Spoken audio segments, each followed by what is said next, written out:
নামের প্রথম অক্ষর অনুযায়ী তুমি কতটা ভালো মানুষ, তোমার চরিত্র কতটা ভালো তা জেনে নাও এই ভিডিও থেকে। এ রাগী কিন্তু মনে অনেক বেশি মায়া। বি সবসময় শান্তশিষ্ট এবং ভদ্র হয়। এফ অনেক কিউট কিন্তু গুটিবাজ। এইচ ঘাড় তেরা কিন্তু মনটা অনেক ভালো। যে হুটহাট করেই রেগে আগুন হয়ে যায়। কে সবসময় একা থাকে, ঝামেলা পছন্দ করে না। এল অনেক ভালো মানুষ, তাদেরকে দেখে অন্যরা হিংসা করে। এম যাকে তাকে প্রপোজ করে বসে। এন দেখে মনে হয় ভালো মানুষ কিন্তু মিনমিনে শয়তান। পি নিশ্চুপ স্বার্থপর টাইপের হয় আর মানুষের ভালোবাসা পাওয়ার জন্য পাগল।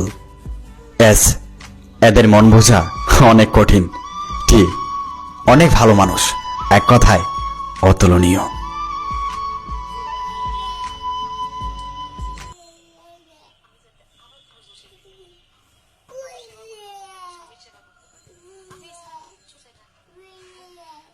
যাই হোক, যাক না, আমি আসি।